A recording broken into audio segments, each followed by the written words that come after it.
Morning, how are you? Much better than I was last week. What happened last week? Car troubles.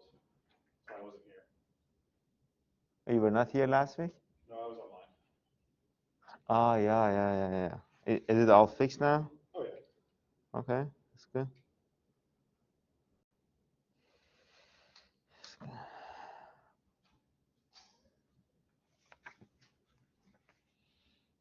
Are you ready for the spring? Very good. Hopefully a spring without COVID. Yeah.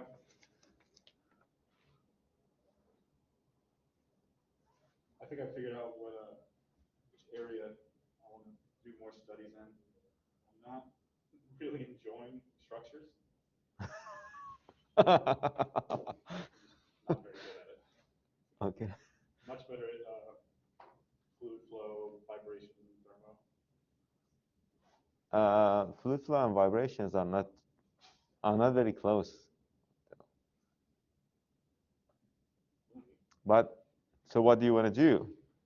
I was thinking of something in propulsion, and I'm taking that next semester. Yeah, you're taking it with me, right? So yeah, I'll see how I like it there. I was thinking aerodynamics as like preferred field, but I'll work with whoever takes me. Aerodynamics. We don't have anyone who do research on aerodynamics in this department. But Getting some new faculty over the summer. that's I mean we have offered a lot of positions to a lot of people, but they have not come in. So I won't place my bet on someone coming in during the summer. Okay, Yeah, I but you. emailed Dr. Wan and Dr. Downey about possible grad student positions. Oh, so you want to work as a graduate student then? Thought about it. Just keeping an option open if the industry. Good morning, Igor. Huh? Yeah, Igor said good morning. I just wanted to. Yeah. Okay. Grad school. You don't want to do structures. You want to do. Yeah, I don't want to avoid structures at all. It's not my forte. Okay. Yeah, Austin doesn't do aerospace research. Your closest person to aerospace is Sang-Hee Won. That's the only person who does real aerospace research, propulsion. Good thing I sent him an email. Mm. He hasn't replied yet, but I'm sure he's busy. When did you send him the email? Maybe Friday or Saturday. Friday or Saturday. Yeah, you're probably just gonna want to go to his office. That's a better bet. What time is it? So what are we working on today? Orbit equations. Cool stuff, huh? Yeah. Pretty straightforward though. This is like the equations of motion that we went over for flight mechanics. The simpler ones. Uh, it is not like that, but I mean the level of complexity is like that. Okay, do we want to go ahead and start, or do we want to wait for Nicholas and Trey and Vitz? Let's just give it 2 minutes, 2 more minutes. Let's see.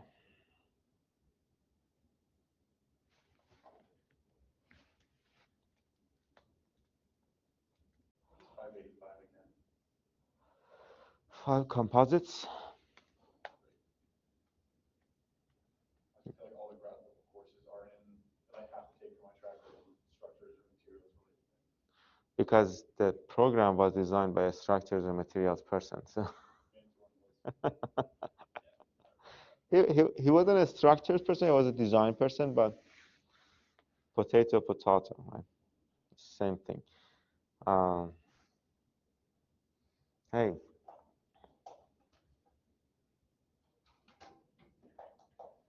Bruce suggested I take the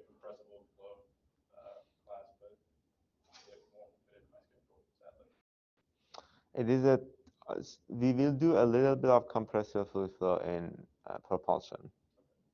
So essentially an introduction to whatever he's going to do in his course.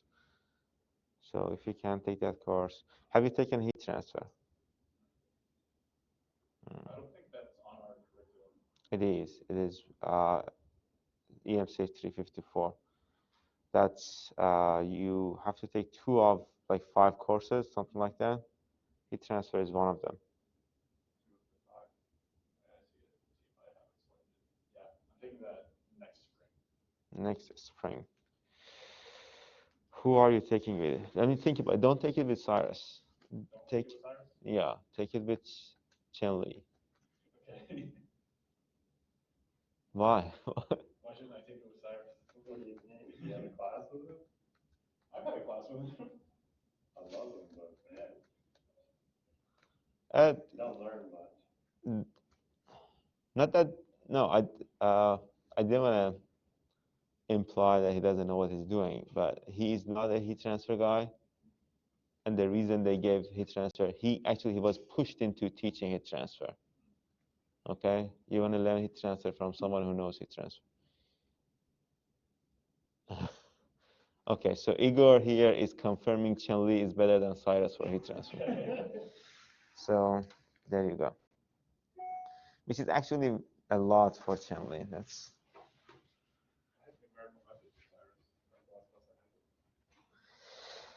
so you should know how to write a Rangakuda method then. Well, no, I don't know if you remember me.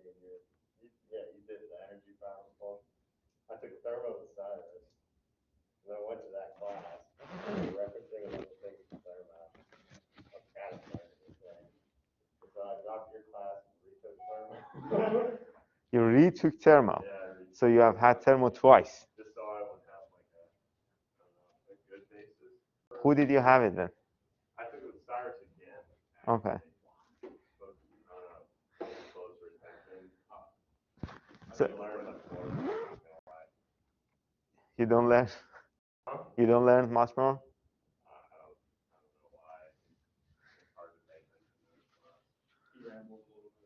I know. You know, we are from the same country. Yeah, we are. We don't look alike. You should have figured it out from our accents. It should be.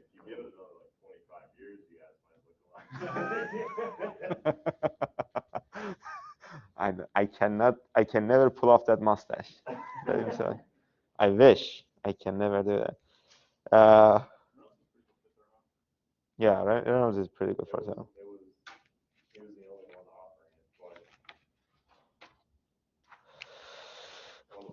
But in propulsion class, I usually refer that you should have learned this in thermal, but then I explain whatever you needed to learn. So you did. That I never even heard the words that you were saying. Were the things that were scaring me. Well, the words like idiomatic. The cycles, I forget what they're called. Okay, the Brighton cycles. Yeah. Okay. The what cycles? The Brighton. That's something you're gonna learn, and that's not Cyrus's fault. That's because you don't have to take applied thermal. So in thermal 1, huh? Is that thermo 2? That's thermal 2, yeah. And they at least have to mention the cycles names, like the Carnot cycle. I had a couple of people in my class who didn't know Carnot cycle. I know that one. Okay, that's good. We will talk about all of those things next semester. This semester we are focusing on orbital mechanics. Okay, so where did we stop? We stopped at the Laplace vector, right? So the idea was we had this equation of motion for a two-body problem, right? Then if you take the first integral of this, we are going to get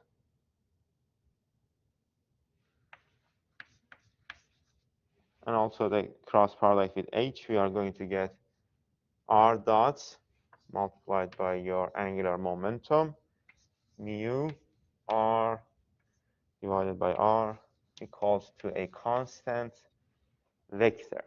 Okay, this constant vector is called the Laplace vector.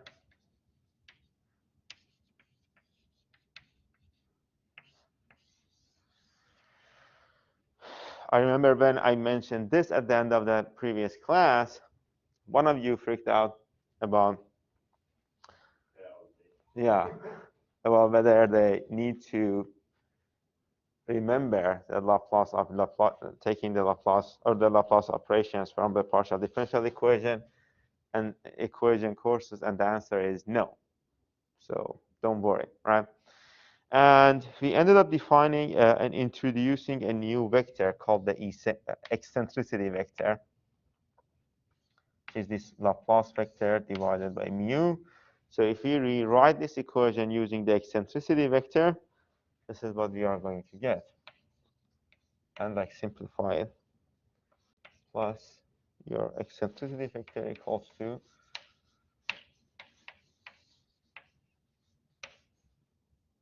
divided by mu. What will happen to this equation if we just multiply this to a dot product by r?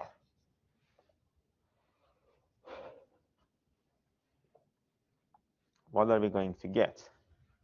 We are going to get r multiplied by r divided by r, right? Plus r multiplied by e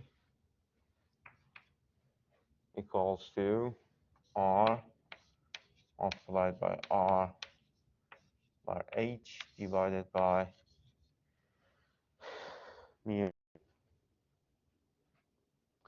And these are all vectors.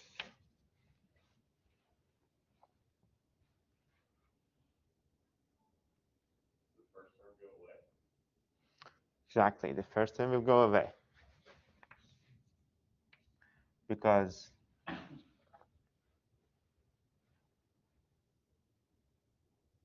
no, it does. Why does it go away? Sorry. You misled me.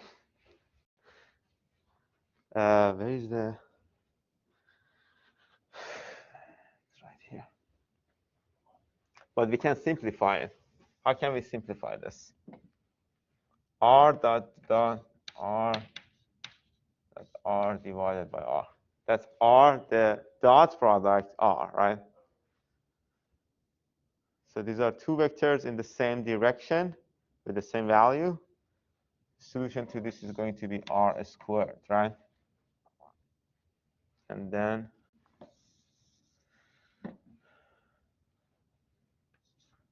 you're going to get r. That's the magnitude of r. Whenever I don't use this vector sign on top, we are talking about the magnitude of a vector. So this is the magnitude of the vector r. But if you recall, and to continue the simplification, what kind of a rule we had for this?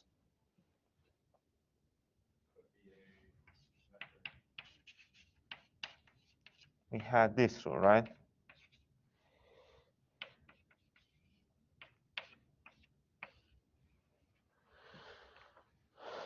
Right? Okay. To make it a little simpler, so that I'm going to continue the right here, r h divided by mu. This is an r dot. I'm sorry. I forgot it. I was a little confused myself. Okay. What is r cross r dot? Does anyone remember? How did we define the angular momentum? It was r cross r dot, if you recall from your notes, right? So this side is going to be h dot h divided by mu, right? Pardon me? That's r dot. This is r dot. Yeah. So then that's just going to be h squared. It's going to be h Exactly, it's going to be h squared. So your final equation is going to be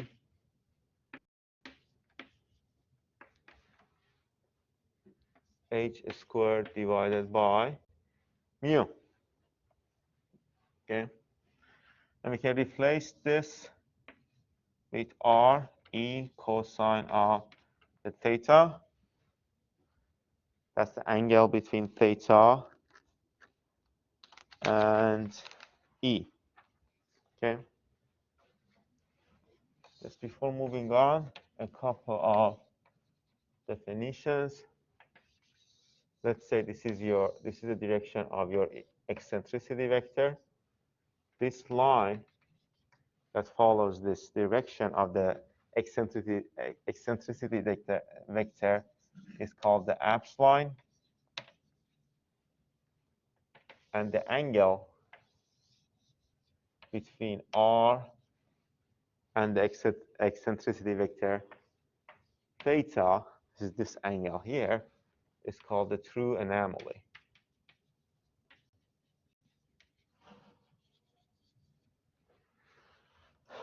Whenever you hear those words, which you are going to hear a lot, this is what they mean. So let's substitute this with the scalar version. You're going to get r plus re cosine of theta equals to h squared divided by mu.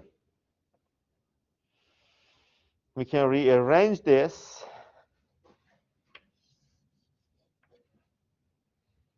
and have a scalar equation for r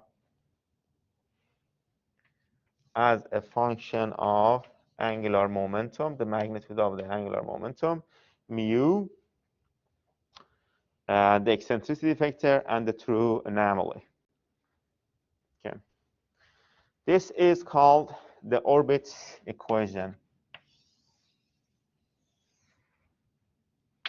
Let me use another color, because this is one of the most fundamental equations in orbital mechanics. R equals to h divided by mu multiplied h squared divided by mu multiplied by 1 over 1 plus e cosine of theta. Is there any questions so far?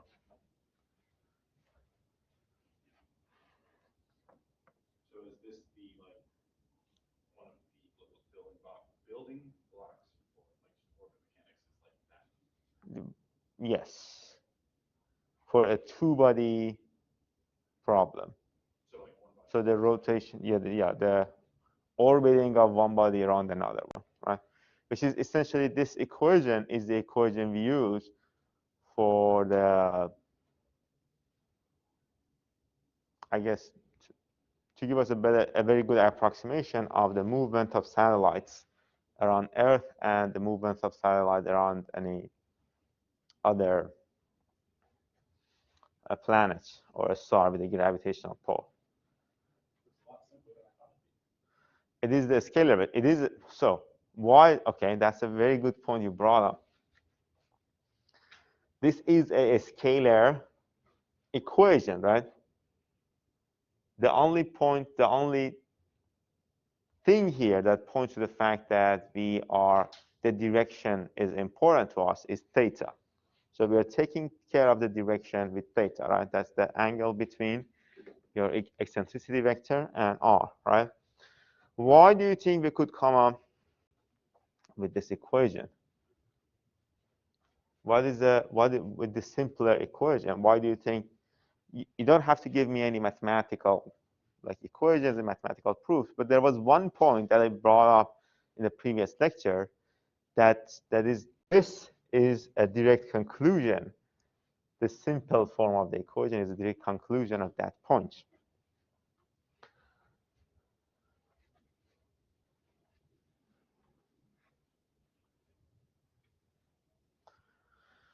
Think about it. So the idea was we were able to prove that two-body problem, or orbiting one body orbiting another one, lies in a single plane, right? So we could simply, since we only have two bodies, one force, we could actually simplify as long as you have a reference vector, which is your eccentricity vector, right? And you know the angle here, you should be able to simplify your equation to a scalar equation. Okay? Okay, so, but that was a very good point you brought up. So, that this is actually the mathematical representation of the first Kepler's law.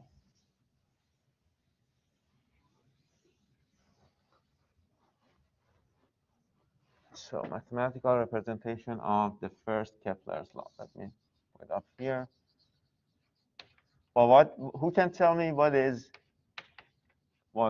the first Kepler's law, or the Kepler's first law, whatever you want to call it? Does anyone remember this? Kepler's first law.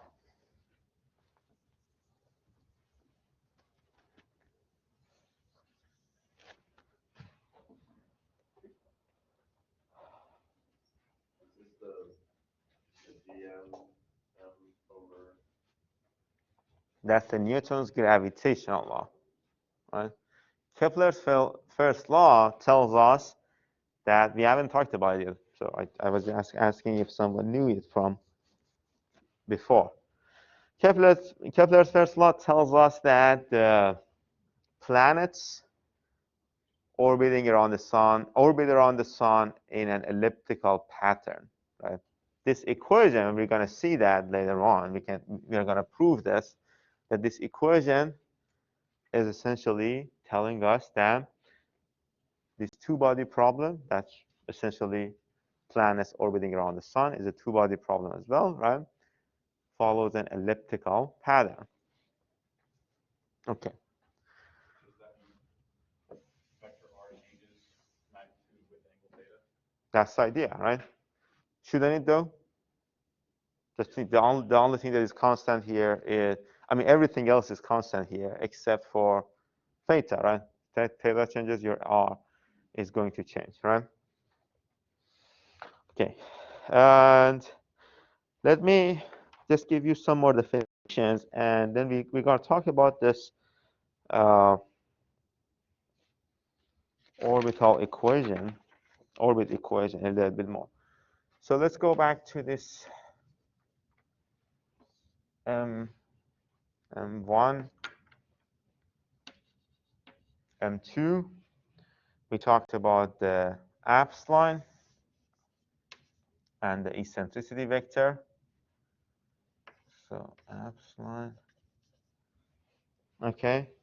The point here on the apse line that your M2 passes through is called the preapsis.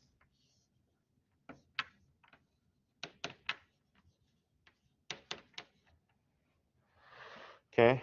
And the distance from that, this distance is called R of P. We talked about through anomaly theta.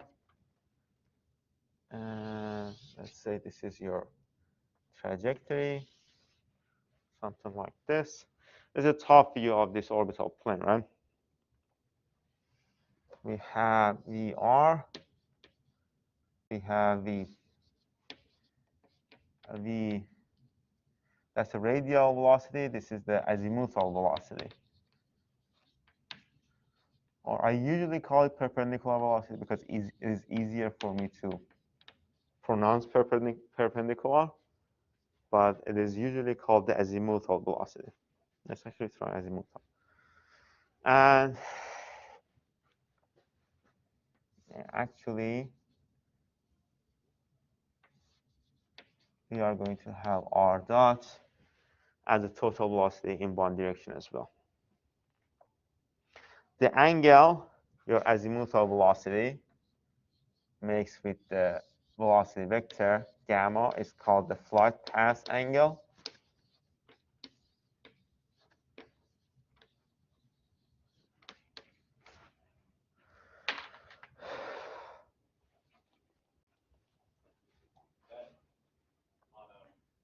The perpendicular velocity, is that as in? Can you spell that? That's let me write it here.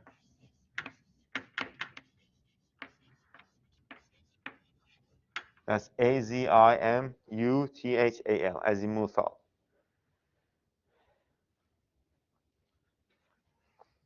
Okay. So let's see if we can find any of the velocity vectors or any other, if we're using this, if we can find any other previous formulas that we have found.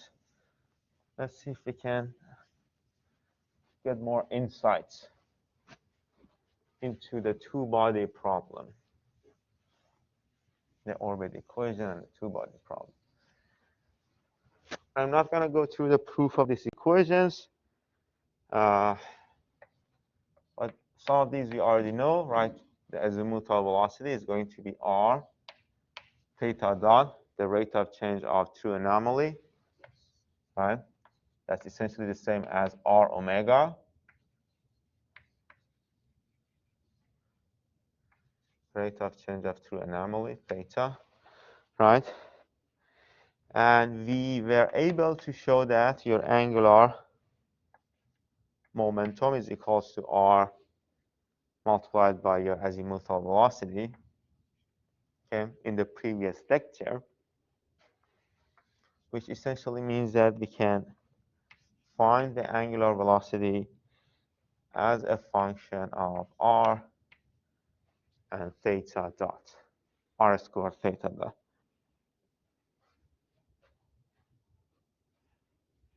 But we also can move r to this other side, h divided by r, and use the orbit equation over there to find the azimuthal velocity, which is just 1 over your orbit equation.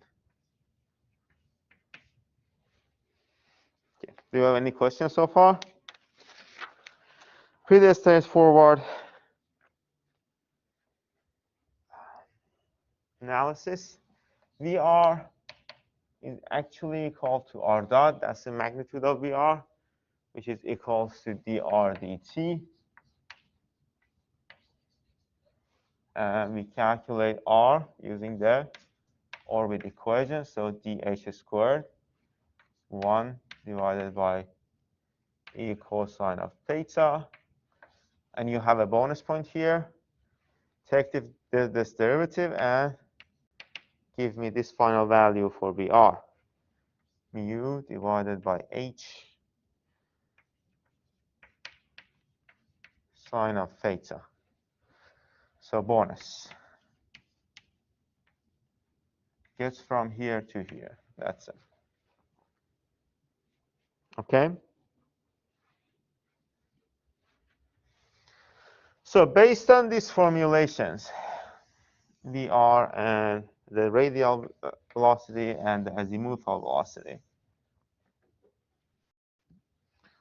what would be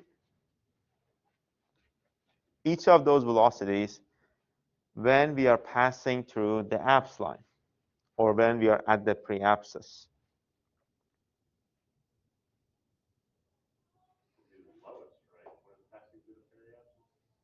Velocity would be the lowest. Which velocity is the lowest? The two components. I think the azimuthal would be the lowest. The regular velocity is the VR, right? Why? So what is the single significant point when it comes to this formulation for apse line? What is this? What is the? Yes, go ahead. And radius is not. Radius is highest. So yeah, I think azimuthal will be the lowest. Radius is highest at the apse line. Yeah, on the pre-apsis. Oh, that's the closest. Apoapsis is highest. Okay, so azimuthal would be the highest, and VR will be the lowest, right? You can make it much simpler for yourself. What is the one parameter that is changing here? Theta. What is theta in those equations? Theta is 0, right? So what is VR? 0, 0 at the pre-apsis. And what is the azimuthal velocity? That's the That's highest. the 1 plus E over h. That's it. Which essentially means that your velocity vector, your total velocity is at the pre-apsis is going to be mu divided by h, 1 plus e, right?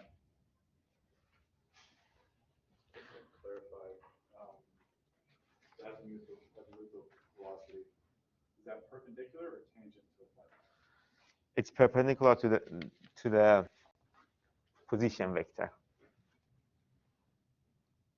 Okay. Okay, so this is So like that could be the tangent velocity is the velocity, it's a total velocity. Right? Oh, okay. So whenever you are actually, I see where your confusion is coming from, is that since we usually with rotations, we have only had the azimuthal velocity, right? Circular pattern. But here we are not dealing with a circular pattern anymore. It's an elliptical pattern. So you have a radial velocity. Okay. You have a radial, tangential, and a azimuthal. Yes. A radial velocity vector and an azimuth, which is the velocity vector is going to be. So if I could go, what's the difference between periapsis and paraapsis? And what? Apoapsis and apophyse. We will talk about those. Okay. We'll get them. Okay. And we actually will talk about it next week, next lecture. So where were we? I forgot. So let's actually calculate this distance, r of p. How can we find this distance then? R of p. Tangent theta. But what is theta here? So is it tangent theta? We have the orbital equation, right? What is happening to theta on this apse line at the pre-apsis? It's going to 0. So you plug in theta 0, you have r of p, right? Let me write it up here. R of p, rp is going to be equal to h squared mu multiplied by 1 over 1 plus e. Okay, let's see. Which are the definitions we have to. The sign convention here for theta, this is something that we usually follow when you're dealing with this type of orbital mechanics, or in fluid mechanics as well. You have the same thing. If you are moving away from the your focus, this is something called focus, M1, your sine theta convention is going to be positive. So theta positive, you are moving away. If you are moving towards your focus, your theta is going to be negative. Okay? And we want to find the flight path angle, of course. That's always the case. And based on this formulation, we can see that flight path angle is actually can be calculated. How can we? Let me ask you these things, because these are simple things that you should be able to figure out, right? How can we find the flight path angle? We want to find the relationship between this flight path angle and v azimuthal velocity and vr, radial velocity. We are v theta, and this is your angle. How can we find the flight path angle? Tangent of flight path angle is this angle. These are two components of this vector. Tangent of gamma is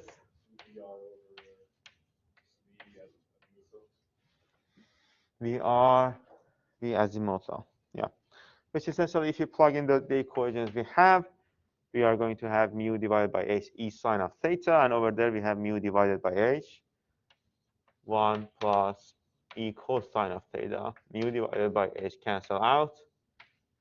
So by only having your true anomaly at any point and your eccentricity vector, you should be able to find the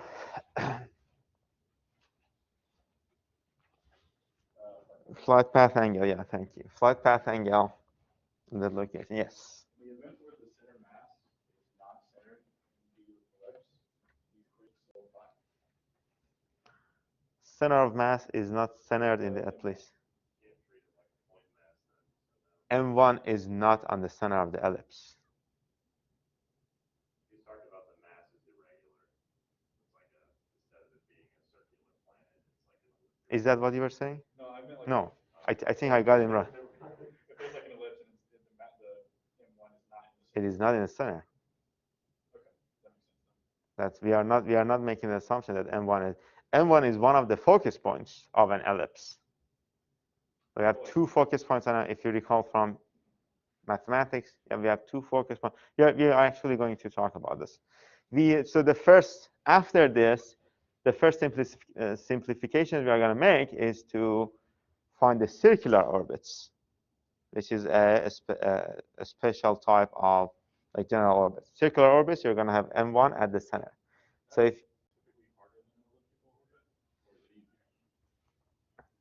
harder to maintain, we actually will talk about that as well. You have to solve an example. This is your quiz for today. So not whether it's harder, but what are the specific characteristics. But as long as you actually know the velocity and everything that you need to have to maintain a circular orbit, you should be fine, right? If you can provide that velocity. Okay. One more thing that I think we need to introduce here is this line. The line that is perpendicular to your apse line is called Lattice Rectum. That's Latus Retum.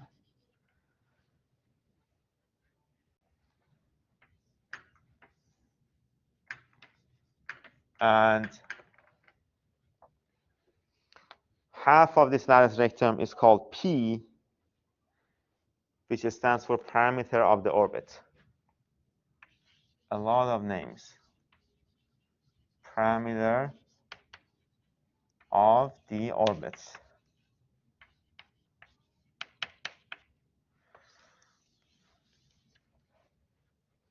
Okay. Well, how can we find this parameter of the orbit?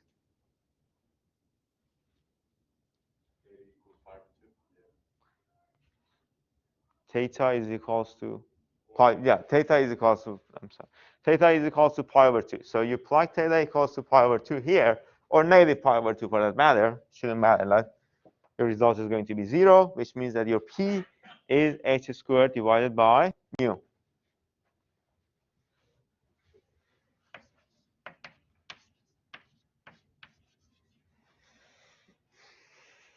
Okay. So there's one more thing that we need to discuss and then move on to the different types of orbit. Let's talk about the energy law. First, the orbital energy equation. And then we can move on to the different types of orbits. Okay, so for the orbit equation, what we did is that we made a cross product of the equation of motion with the angular momentum. What we are going to do now is to do a dot product of the equation of motion, the main equation of motion, with linear momentum per unit mass. What is linear momentum per unit mass?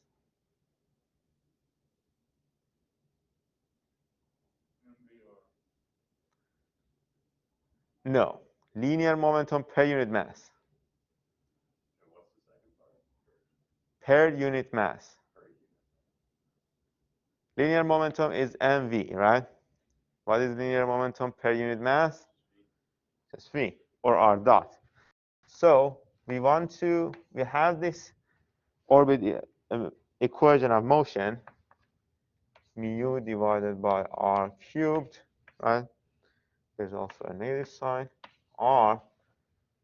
We want to take the dot product of this with the linear momentum per unit mass, or r dot, and see what happens.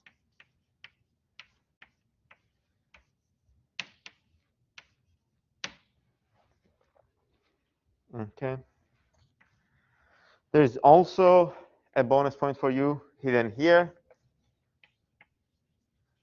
Do this operation, do the dot product, do the simplifications to get to this equation. V squared divided by 2 mu divided by r is equals to epsilon, which is a constant. Epsilon is the thing we call the orbital energy per unit mass. That's the total orbital energy per unit mass. This is your potential energy. This is your kinetic energy. This is something we have seen many, many times at this point. We actually had something similar to this in the fluid mechanics part of the class as well. You remember the energy height? We had the discussion, a small discussion on the energy height. Okay, so this is how much energy your M2 has. Well, what would be the value of epsilon at P, at the pre-abscess? So epsilon of P. We are only going to have the azimuthal velocity, right? Minus mu, and r over there is r of P, right? And we have a couple of equations for the azimuthal velocity and r of P. If you plug those in, eventually for epsilon of P, you are going to get to this final equation, 1/2 h squared r of P squared minus mu divided by r of P. Okay. But the idea was your epsilon total and total orbital energy remains constant. Okay. So what does it mean? When the total orbital energy remains constant, can we say the energy at the pre-abscess is actually equals to your total energy? It is not supposed to change, so we can say that.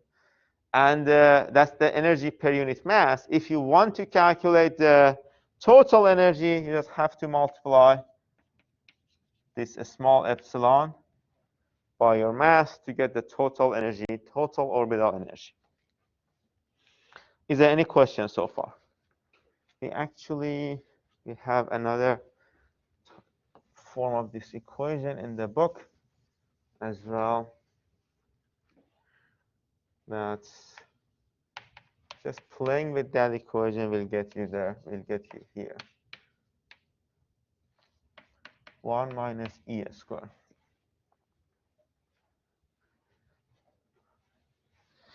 So let me ask you this question. What will happen to our orbit equation if your eccentricity vector is 0.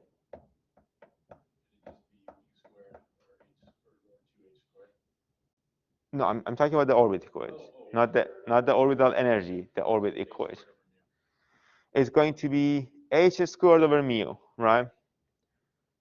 For one specific orbit, for the M2 orbiting around on M1, right? Is this going to change? Let's say E is 0. Is h squared going to change? Then we had the conservation of like angular momentum, so it's not going to change, right? What about mu? Mu is not going to be, the masses are not changing, so mu is not also changing. What does this mean? This means that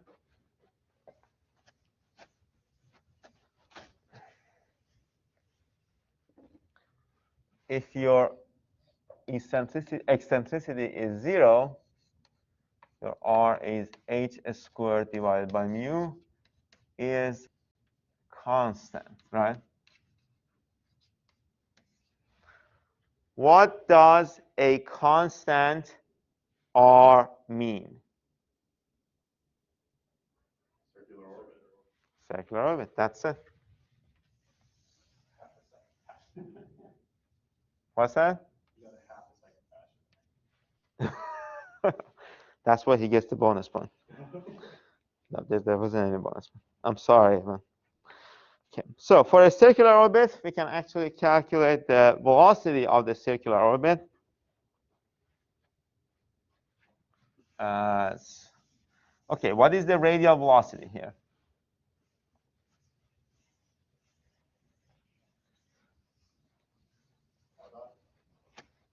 The radial velocity, only the radial velocity, the magnitude. What was the equation for radial velocity?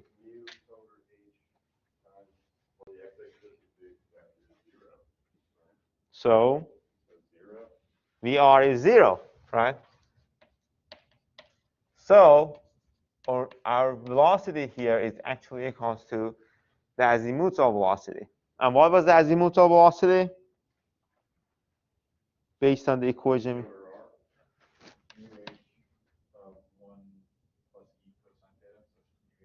Mu h also had the h over r for it as well, right? That was another, that was based on the definition of the angular momentum. This is just the equation we had. You can play with this a little bit to get to the velocity of the circular orbit is equals to a square root of mu divided by r. And the time required for one orbit. How can we calculate the time required for one orbit?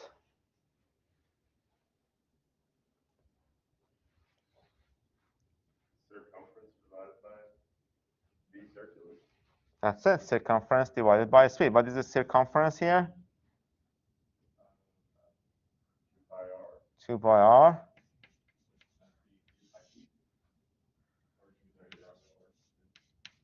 Why 2 pi p?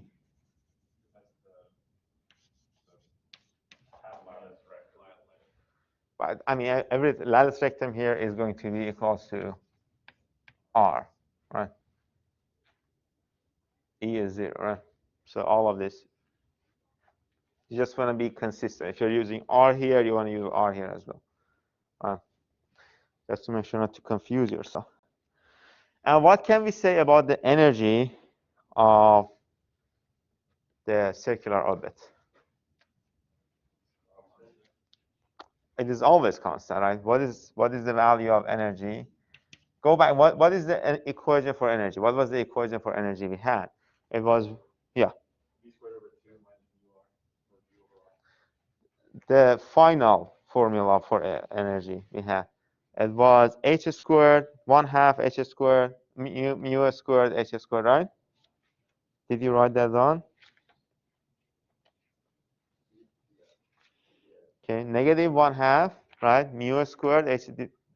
I didn't say that. I think I did. Yeah, v squared over 2 minus 2 over r. Okay, so we got to this equation as well, right?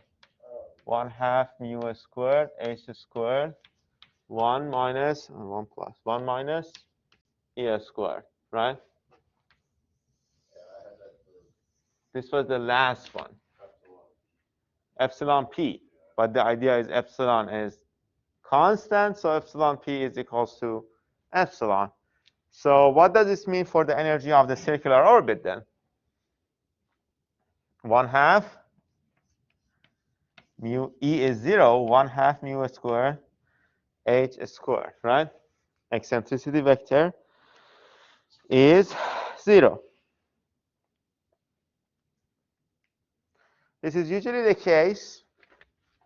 A circular orbit is usually the case for satellites going around the Earth. So it is not a bad idea to have the mu of Earth ready, right?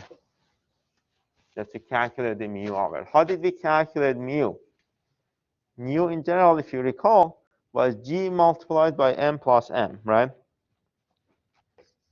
So in this case, satellite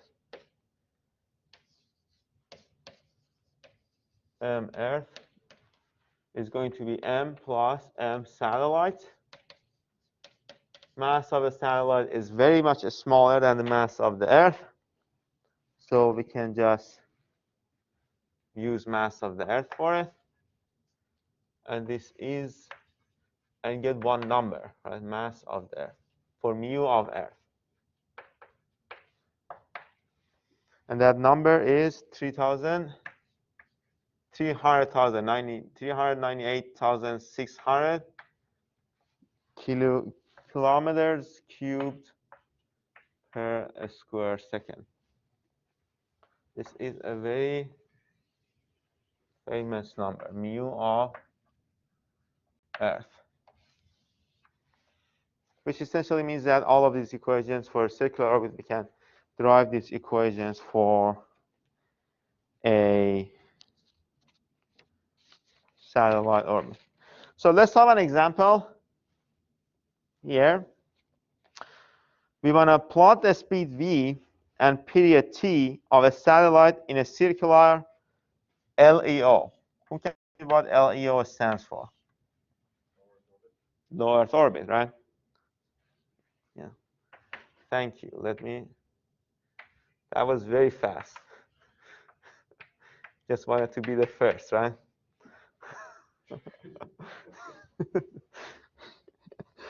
Okay. You want to plot a speed v and period t of a satellite in a circular low Earth orbit as a function of altitude. So we have the v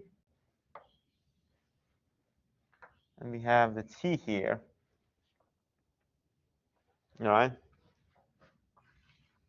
Just have to keep in mind that r here is re plus z, your altitude, right? And what is the radius of Earth? Just in case, let me write this down here as well. Just in case. Radius of Earth, we usually assume is a uniform 6,300, yes, 6,378 kilometers. So you plug in the values, it's pretty simple.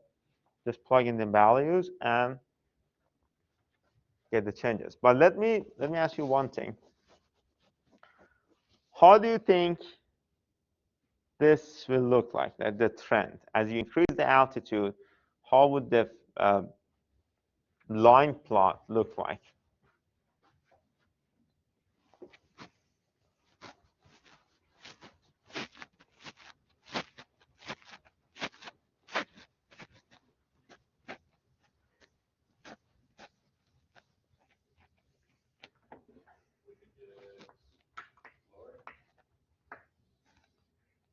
So your velocity is going to become smaller as you increase the altitude. But is it going to be a linear change? No, it's not going to be a linear change, right? Because it's a square root. We can show that actually it's a very, very it depends on your altitude, but up to 2,000 kilometers, it resembles a linear change. And your circumference is going to increase, of course.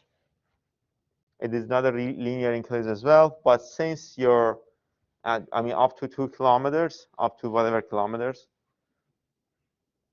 you are actually, it is going to act linearly because it is very small compared to the changes in altitude is going to be very small compared to the Earth radius. So mathematically, you are not making that much of a change.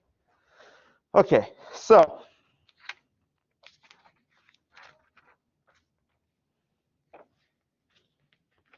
let me ask you another question, and this is going to be your a part of your quiz today. What is GEO? Geostationary. What is a geo? No, but what is a geo? You were correct about the geostationary and the orbit. What is a geostationary orbit? A geostationary orbit is where you match the Earth's rotation, and so it's essentially like a pinpoint on Earth. Exactly. So it is going to orbit on Earth on a specific location. So essentially, if you're standing on Earth and looking at the satellite, it looks like it is not moving, right? That's the idea. So it is moving with the Earth angular velocity. That's the idea. But this stands for geostationary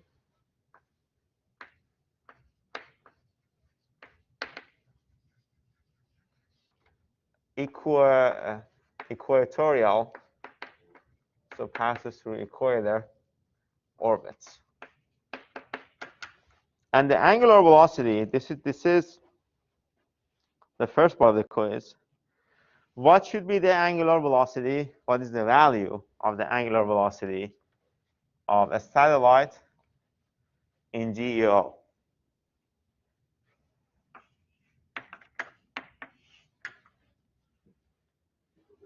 In radians per second. Just I want a number. No way. It is same as Earth rotation. That's the idea, right? So what is the angular velocity of Earth? Let's calculate that. Do you have the linear velocity of Earth? I mean,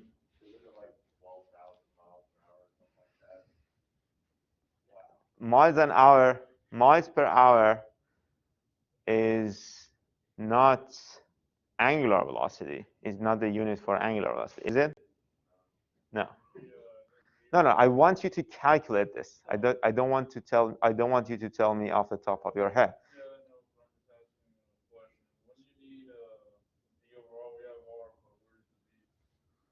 I didn't hear you. So omega would be V over R, but we have the R, but where's the V at? That's the thing. We don't need to use any of these equations. Just try to be a little creative. What is the angular velocity? The angular velocity of Earth is 0, so it is not rotating. No, I'm talking about the angle, omega, guys. Angular velocity, radians per second. Okay? There's nothing on your notes about this. There's nothing in the course. Just you have to be a little creative here.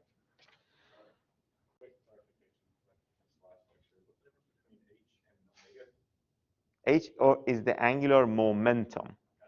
Omega is angular velocity. You have seen in your, you haven't passed dynamics yet. What's the angular velocity equated again? You don't need to use VR.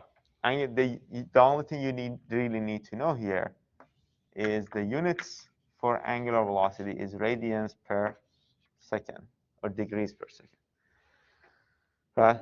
So do we have a time frame? Go ahead. I just wanted to ask, what are the units on that? Is that kilometers cubed over second squared? That's correct. That's kilometers cubed per second squared. So do we have any reference point for this? How many radians have we, like you move? 2 pi radians. Exactly. So it's Trey, right? Yes. Trey is telling us that Earth rotates 2 pi radians in 24 hours, which is a move in the correct direction, but not the correct answer. Why do you think that is? So let's say we were only moving. Let's say Trey was completely correct. We had 2 pi divided by 24 hours. 24 multiplied by 3,600. This would have been your angular velocity, right? Yes.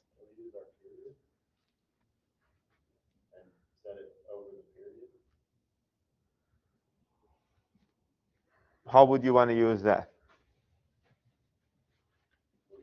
But we already know this, though, right? You don't need to calculate this. What is the period? What is the time for? What is the? It doesn't really apply here, but what is the orbit time for Earth moving around the sun? Moving around itself, it's not called an orbit, it's just a rotation. Moving around the sun, 365 days. That's it. We already know this. We don't need to calculate this. Okay. It is not an exact 365 days, but this is the value we use. Okay. So if Earth was only rotating around itself, this would have been the angular velocity, right? But the Earth also rotates around the sun. So would you add the two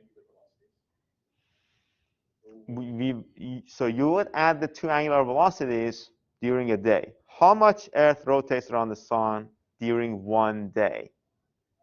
That's 2 pi divided by 365, right? So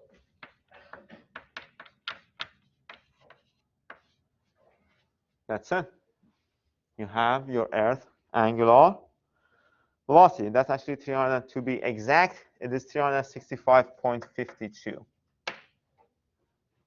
So if you plug in these values, if you plug in the numbers, do the calculations, your the Earth angular velocity is going to be 72.9218 times 10 to the negative 6 radians per second. Okay, so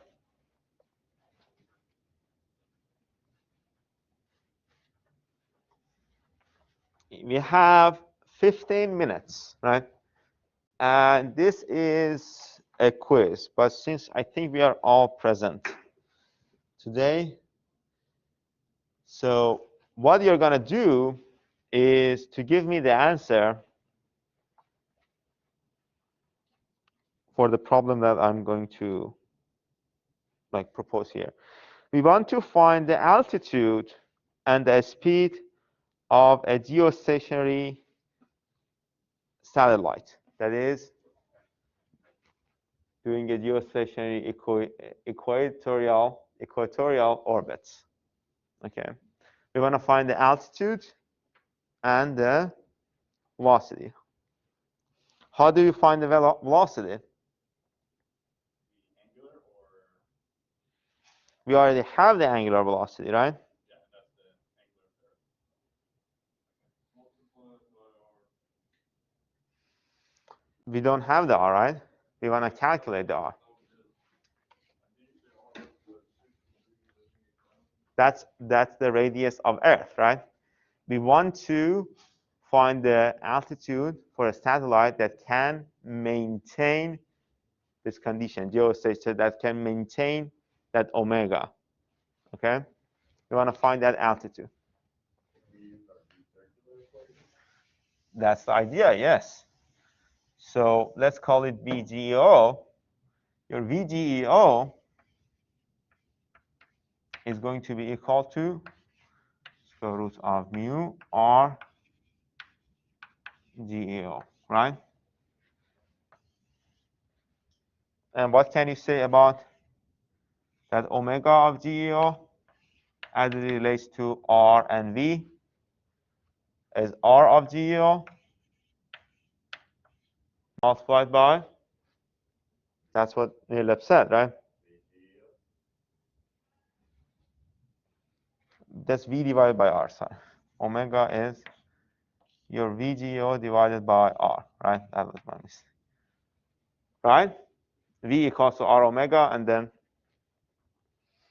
so we have these two equations and two unknowns. Right? That's it.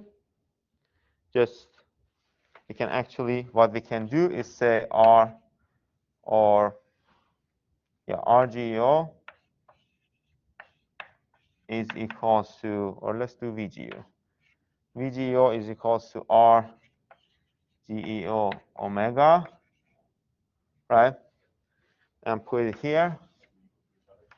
Exactly. RGO omega is equals to a square root of mu divided by RGEO, which means that RGEO to the power 3 by 2 is equals to a square root of mu divided by omega. So what is the value for RGEO? Just plug a number. What is the value of mu? That's the mu of Earth, right? 3,000, 300,000, 398,000, and 600. You put that in, take the square root of it, and then divide it by 72.92 10 to the negative 6, whatever that value is.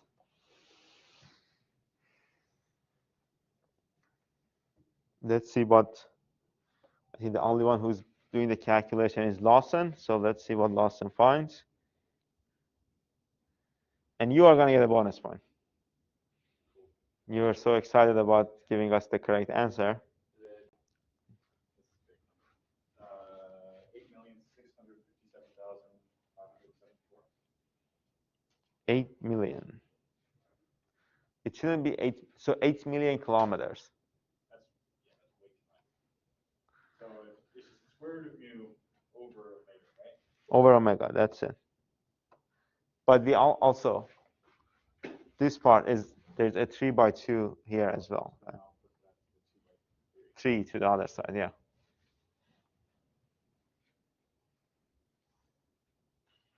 That's better. 42,000. Exactly.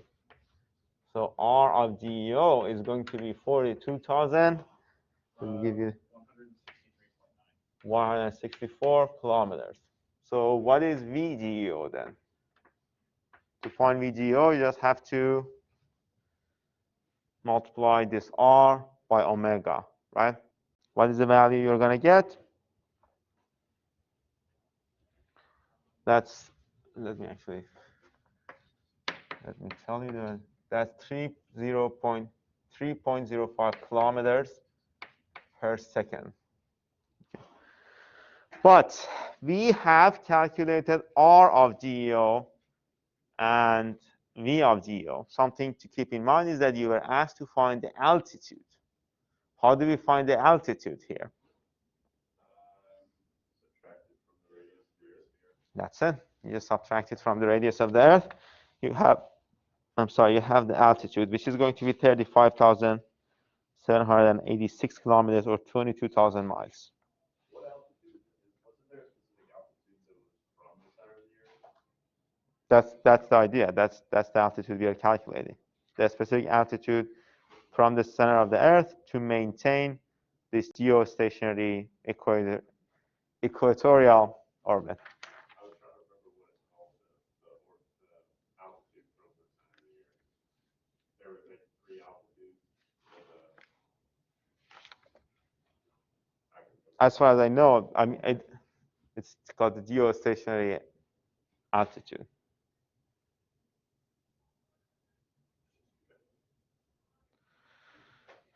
I'm not sure I understand your question though. Okay, so let's move on to another example, and then we'll go from there. Okay, We want to calculate the maximum latitude and percentage of the Earth's surface visible from the GEO. Okay. How can we calculate that? The maximum latitude and percentage of the Earth visible from the GEO.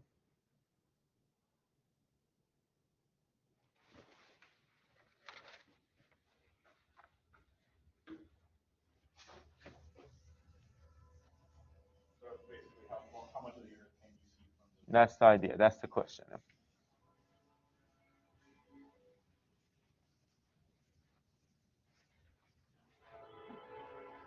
So let's say this is your this is the point of your GEO, right?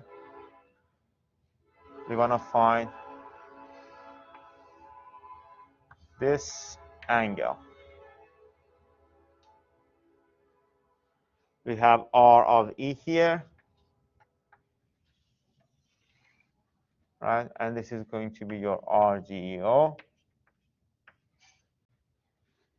Can we find angle phi?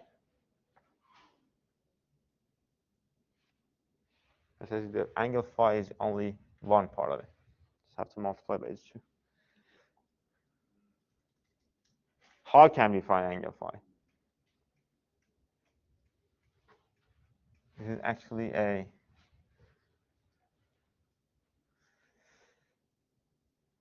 a 90 degrees angle.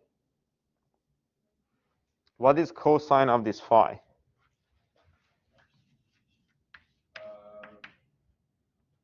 Oh, wait, is that, no. I was gonna say it's RE over. Right? X over R. Okay? Look at it this way. What is the cosine of this angle? This divided by this, right?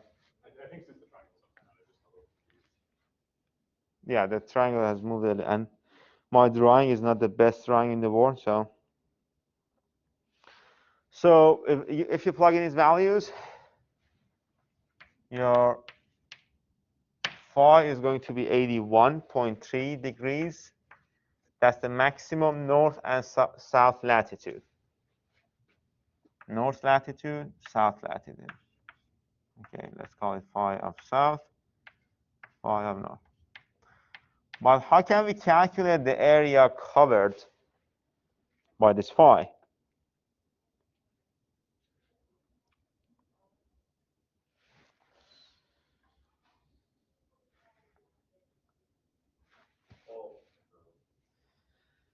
How can we calculate this area covered by this phi? Would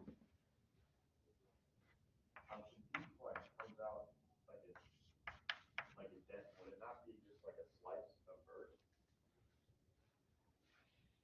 Just from a satellite, don't you see a circle? Yes, but we are having a two-dimensional. This is a side view. So if I have a view like this, I will see a circle, right? But if I have a view like this, I will see a cross section, right? We are treating Earth as a circle on this. Okay. Would it be, the area is 2 pi r. 2 pi r squared multiplied by 1 minus cosine of phi. Okay, that's how you calculate the area of this slice of the Earth.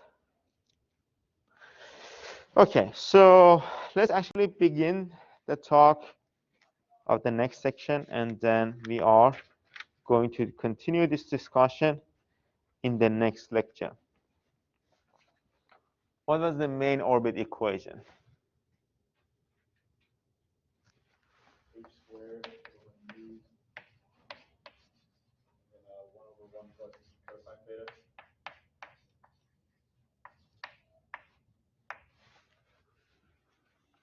Okay. And the idea was if your eccentricity vector is 0, you're going to have circular orbit, right? What will happen to our orbit when the eccentricity vector is between 0 and 1.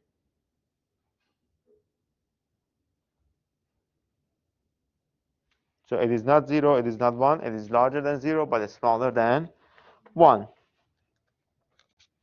What do you think will happen to the orbit?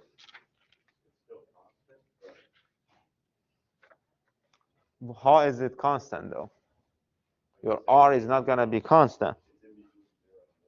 Eccentricity vector is always constant. I mean, it can change between two different masses, two different things, but for one two-body problem in which you don't change the mass and all of those things, eccentricity is always constant. So let's say we have changed the masses in a way that eccentricity vector has changed, right? It's not 0 anymore, it's between 0 and 1, right? How would that orbit look like? Well, it would no longer be circular, so would it not become an ellipse? It will, exactly. So for a eccentricity vector between 0 and 1,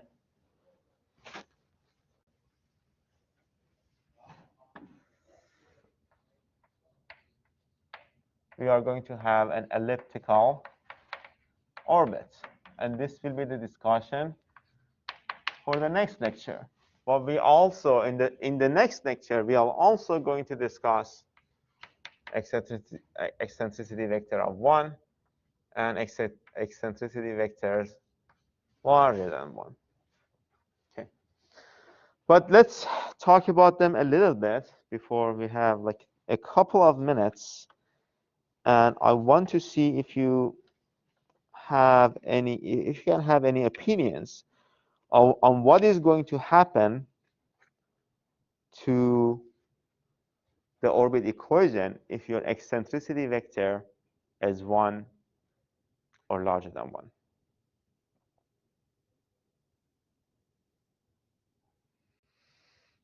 Or let me rephrase the question. A really big ellipse? Or a really big eccentricity vector. Does it escape? Why? From a mathematical point of view. It's not coming back around. Because it's larger than 1, right? Eccentricity vector, what is happening to that equation that tells you that it may escape? Let's look at the elliptical equation first. Elliptical orbit. What's that? It approaches 0. Because it's 1 over 1 plus e cosine theta. As e gets larger and larger, that just becomes 0. And it's like 1. Exactly. And that's the idea. And when you are at e equals to 1, you're actually going to get true zeros. Yes? 0 would be on the bottom, so it would be undefined. It will be undefined. That's the idea. It will approach to infinity. That's the idea, right? For both cases, right? Which essentially means that you are going to have asymptotes, right? Right? So let's say this is your elliptical trajectory orbit. For an e equals to 1, you may have something like this, right? That's the idea. It doesn't even orbit around it. That's why for these two, we are going to call them trajectory. Because like a passing comet. Yeah. Yeah. But we will talk about them a little more in the next lecture, in the next lectures in general. We will get there. I just wanted to, actually my goal was to challenge you, right? And what happened to the video feed? Unbelievable.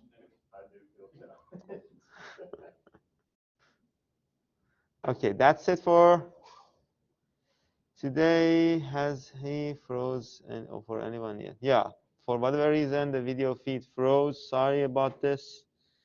And on YouTube,